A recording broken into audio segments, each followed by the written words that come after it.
অনুষ্ঠানের পরের দিন সকালবেলা ঘুম থেকে উঠে বসেই আমাদের আবার গল্প শুরু লেপের ভেতর থেকেই। আমরা আমার পুরো টিম একটা রুমেই ঢুকে গেছিলাম, আরও অন্যান্য রুম ফাঁকা পড়ে আছে, তাও একই রুমেই সবাই ঘুমোবো।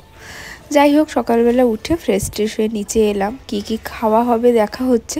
তার আগে সকালে এই যে ঘট ভাসানো হবে, শান্তি জল ছড়ানো হবে, তো তার জন্য আমরা সবাই বসে পড়েছি। পুজো হবে, পুজো শেষ। আমার আবার প্ল্যানিং আছে কাল বা পরশু কলকাতা যাব, টুকটাক কিছু কাজ আছে। কাজ বলতে ওই বিয়েবাড়ির জন্য শপিং করব। আমি যে কি পরবো এখনও কেনা হয়নি। তোমার দাদাভাইকে বলছিলাম যে একদিন দুদিনের জন্য যাব, কিছু কেনাকাটা করতে হবে, তার সঙ্গে আমি একটু ডক্টরও দেখাবো। ওর জন্যই আমাদের কলকাতা যাওয়ার ব্যাপার আছে।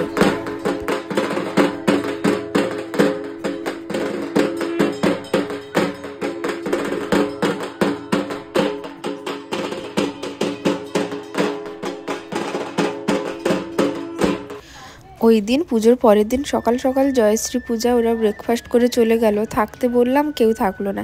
হ্যাঁ, একজন কমেন্ট করেছিল দিদি মৌমিতা দিদি কেন আসেনি। বুঝতেই পারছো কেন আসেনি। আমার বাড়িতে পুজো, আমি ওদেরকে ডাকবো না তা তো হয় না। ওর বেবি নিয়ে আসতে পারি না, আর তাছাড়া ও তো এখন ওর শ্বশুরবাড়ি, ওর গ্রামের শ্বশুরবাড়ি যেখানে ওর শ্বশুরশাশুড়ি থাকে, ওখানে এখন 1 মাস 2 মাস 3 মাসের জন্য চলে গেছে। তো বেবি নিয়ে ও আসতে পারেনি, এটাই হলো এখন কারণ, আর কিছুই না। আর ফোনে তো বলছি তোকে মিস করছি, ওটা তো আমাদের আছেই আছে। অ্যাকচুয়ালি আমাদের টিমের কেউ একজন না থাকলে তো স্বাভাবিক মিস করব। আমাদের তো এই 5 জনই আমরা। তো এখন দুপুরবেলা খাওয়া দাওয়া কম। গুড মর্নিং, রবিবারের সকালবেলা তোমাদেরকে অনেকখানি ওয়েলকাম। আজকে দেখো বাড়িতে এখনও প্যান্ডেল পুরোপুরি খোলা হয়নি, কিছুটা খোলা হয়েছে আর কিছুটা থেকে গেছে। ঠাকুর কালকে ভাসানো হয়ে গেছে। পুরো বাড়িটা ফাঁকা ফাঁকা, সবাই ছিল, কত ভালো লাগছিল। যাই হোক, সবাইকেই তো আবার যে যার বাড়িতে যেতে হবে, কি আর করা যাবে, এখানে থেকে যাবে বললেও হবে না। যাই হোক, চলো, সকালবেলা এসেছিলাম ছাদে জামা কাপড় রোদে দিতে, এবারে নিচের দিকে যাই। আজকে রবিবারের দুপুরে খাওয়া দাওয়া করে বিকেল যাব কলকাতা। মিষ্টিমামরা এসছে, মিষ্টিমাম মেশো ভাই, ওরা গাড়ি নিয়েই এসছে। তাতা দিতুন সবার সঙ্গে দেখা করাতে ভাই সার্ভিস অলরেডি 1 বছর আগেই পেয়ে গেছে, আরও বেটার জায়গায় সার্ভিস পাওয়ার জন্য চলে যাবে পুনে। তো সবার সঙ্গেই দেখা করাতে এসছে। আর আমাদের বাড়িতে না এই দিক থেকেই একমাত্র আমাদের ভাই, সবাই এতটা ওকে ভালোবাসি। নিজের ভাই থাকলে ওই রকম কথাটা আমরা কোনোদিনই মুখ দিয়েও বলতে পারি না। আমরা আমাদের ভাইকে পাগলের মতো ভালোবাসি, ওর জন্য আমরা সব করতে পারি। আমাদের বাড়ির একমাত্র ছেলে এ পাশের দিক থেকে। তো ভাই চলে যাবে, ওই জন্য আমাদের খুব কান্নাকাটি, মন খারাপ অলরেডি শুরু হয়ে গেছে। তো ভাইকে দেখা করতে এসছে, ভাবলাম যে ওই সোজা আমি ওই গাড়িতেই কলকাতা চলে যাই। তো আমার দাদাভাই আমাকে যাওয়ার দিন আনতে যাবে। তো এদিকে যাওয়ার পথে যেহেতু আমাদের ভাই নেই, বুঝতেই পারছো যে আমাদেরই সব কিছুর দায়িত্ব নিতে হয়। তো মা বলল যখন যাচ্ছ তাহলে বিয়ের কার্ডটা নিয়ে যাও, মিষ্টিমামের শ্বশুরমশাইকে ডেকে আসবে, আমি ফোনে মেশবাবুর সঙ্গে কথা বলে নেব। তো আমি এখন মিষ্টিমামের বাড়িতে গেছি মিষ্টিমামাদের সঙ্গে হেরিয়ে দেখা করার পর। তো চলো মিষ্টিমামাদের কিছু তোমাদেরকে অ্যাসেট দেখাই। এত মিষ্টিমামাদের হেরিয়ার বুকে পুরো স্ট্যান্ডের কাছে এত বড় জায়গা, সম্পত্তি, বাড়ির পর বাড়ি, কিন্তু থাকার মানুষজন নেই। মিষ্টিমামেরা তো কলকাতাতে থাকে, ওখানে দাদু থাকে। চারিদিকে বাড়ির পর বাড়ি, এদিকে তো বাড়ি, আবার আরও একটা দিকে যাচ্ছে, ওদিকে বাড়ির কাজ উঠছে। অ্যাকচুয়ালি সব ভাড়ায় দিয়ে দেওয়া হচ্ছে। এত রাস্তার সাইডে সব জায়গা, এটা ওয়ান টাইপ অফ বিজনেসও বলতে পারো। বেশ ভালো এখন ভাড়ার ব্যাপারটা, যেহেতু শহরের সাইডে রাস্তার দিকে, তো ভাড়াটিও খুব পাওয়া যায়। তো এদিকেও বাড়ি উঠছে। ভাইকে বলছি, ভাই তুই এত পুনে টুনে চলে যাচ্ছিস, তোদের যে এখানে কোটি কোটি টাকার সম্পত্তি কি হবে। তো এরকম ভাইকে লাগাই, কিন্তু ওই সম্পত্তি থাকলে তো হয় না, মানুষকে নিজের পায়ে স্ট্যান্ড হতে হয়, নিজেকে কিছু করতে হয়। তো ওখানে ভাই তার দাদুর সঙ্গেও দেখা করতে গেছিলো। ওরা একদিনের জন্যই এসছে, একদিনে কষারিয়া ও দাদু আমরা, আমাদের ভাই যে চলে যাবে, আমাদের ভেতরে এত কান্না শুরু হয়ে গেছে যেটা বলে বোঝানো নয়। কিন্তু মনকে মেনে নিতেই হবে। এখন তাও ইন্ডিয়াতে আছে, নেক্সট 1-2 বছরের মধ্যে হয়তো ইন্ডিয়ার বাইরেই চলে যেতে হবে। তো আবার ওখানে সব দিকটা ঘোরাঘুরি করে মিষ্টিমামের বাড়ির দিকটাই এসছি।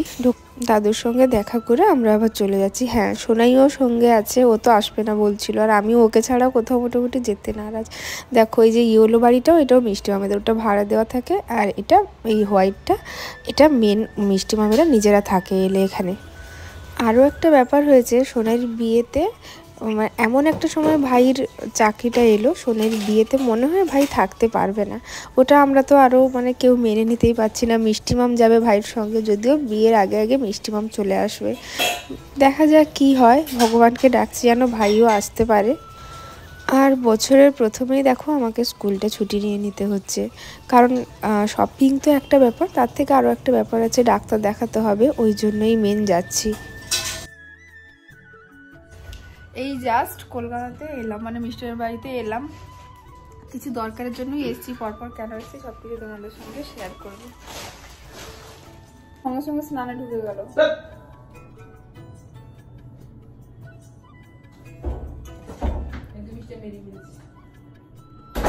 এটা আবার কিরকম খুলে রে, ধরতেই ভয় প্রথম কথা, ভেঙে গেল।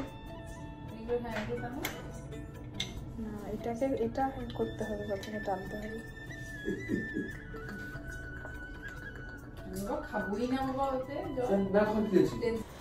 পরের দিন সকালবেলা সোমবার দিন যখন ঘুম থেকে উঠে দেখি ভাইকে মিষ্টি মাম খাইয়ে দিচ্ছে। এরকম করে জানো এত বড় ছেলেকে খাইয়ে দিতে হয়, একমাত্র ছেলে হলে এই অবস্থা। পুরোটাই তার মা এখনও খাইয়ে দেয়, খাইয়ে দিলে অফিসে যায়। এরকম ছেলে যখন বাইরে চলে যাবে কতটা কষ্ট হচ্ছে। Good morning. অনেকটাই লেট যদিও গুড মর্নিং স্টার্ট করলাম, এখন 11টা বাজে। তো এদিকে মিষ্টি আমি রান্না বান্না কি বলছি নেল এক্সটেনশনটা আমি করাতে চাই। সরস্বতী পুজো আছে, বিয়ে বাড়ি আছে, সামনে অনেকগুলো ওকেশন আছে, তো নেল এক্সটেনশনটা করানো যেতেই পারে। তো মিষ্টি মামকে বলছি, মিষ্টি মাম তোমার তো এখানে অনেক কিছু থাকে, কলকাতায় সুযোগ সুবিধা, ফোন করলেই বাড়িতে চলে আসবে, তো নেল এক্সটেনশনটা করাবো ভাবছি, দেখা যাক কি হয়। আর আজকে সোমবারের বাজার, বাড়িতে নিরামিষ রান্না বান্না, তো মিষ্টি মাম কি করবে না করবে, এটা মিষ্টি মিষ্টি একদমই খেতে ভালোবাসি না, কি করবে না করবে খুঁজে পাচ্ছে না মোটামুটি। যাই হোক, এদিকে মিষ্টি মাম রান্না করছিল, আমি এসে একটু হাত লাগিয়েছি। একটা কারণে এসেছি বলতে, আজকে বিকেলে বেরোবো, একটু শপিং তো করবোই, তার সঙ্গে একটু ডক্টরের কাছেও যাবো।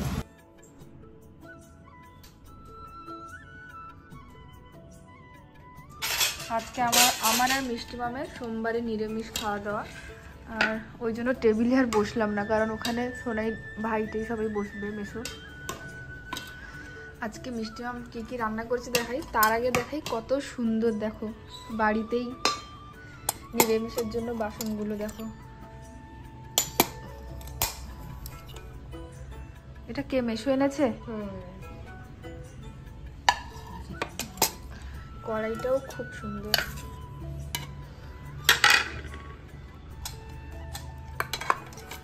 আচ্ছা, আজকে কি কি হয়েছে, কলা ভাজা, এতটা ভাত খাবো না। আর এটা বরবটি না বিনস, আর এটা এঁচোড় আলুর তরকারি, আর এটা আমরুলি শাক।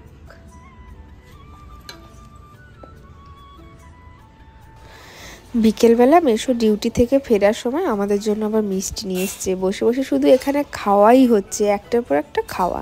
আর সন্ধেবেলা মেসোকে বলেছি আমাদেরকে নিয়ে বেরোতে, একটু শপিং করব, আর মঙ্গলবার বিকেলে আবার কাঁথি চলে যাব, তো টাইম হাতে ভীষণই কম।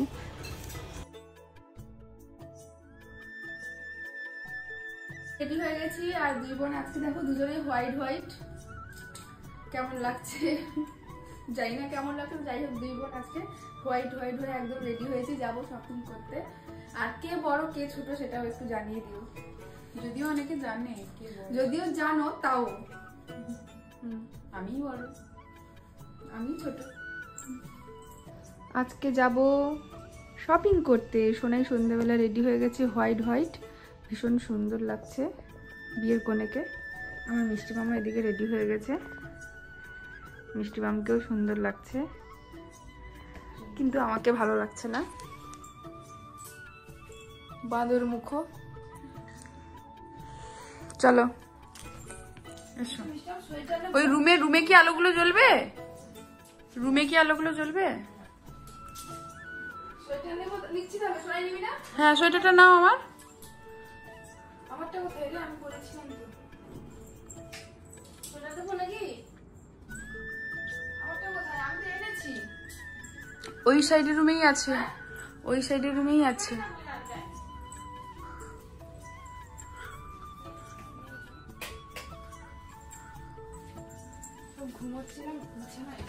ওই তো ওই তো চলো সেগুলো সব গাড়িতে থাক।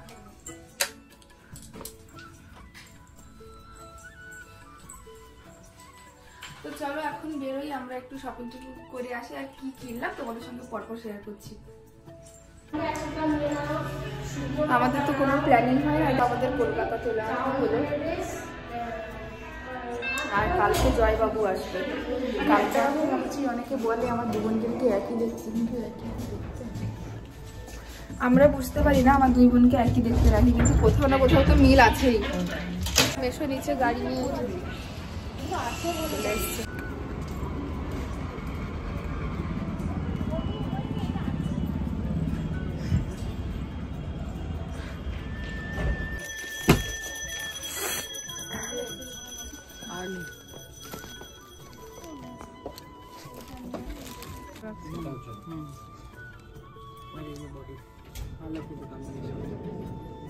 এটাই ভালো লাগছে।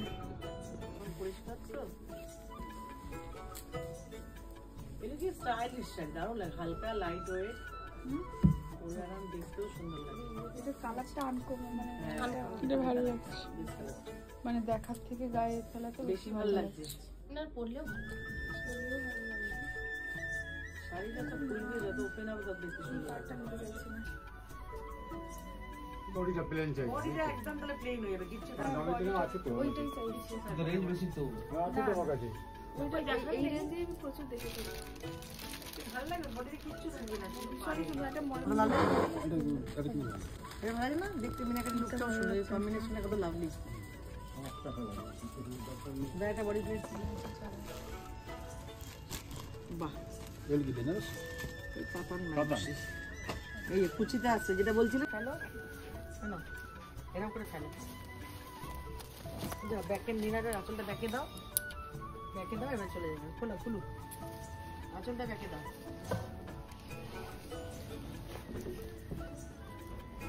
ওই বড়টা দেখো, পুরোটা দেখতে পাবে।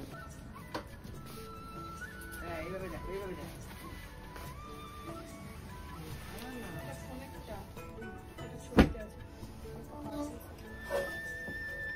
এটা ভালো লাগছে না, এই কালারটা বেশি। এটা একই তো না না না না ওটা একই।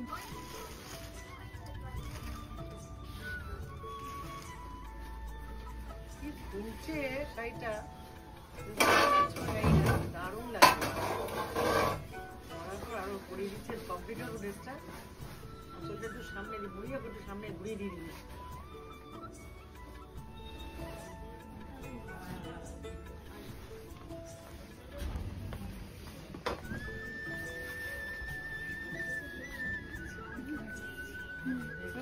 এবার দেখো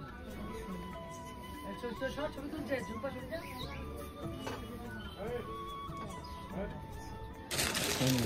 10 তারিখে সোমবার তার জন্য দিছেন কালার নেই, মানে এই কটাই কপি ছকনা কালার।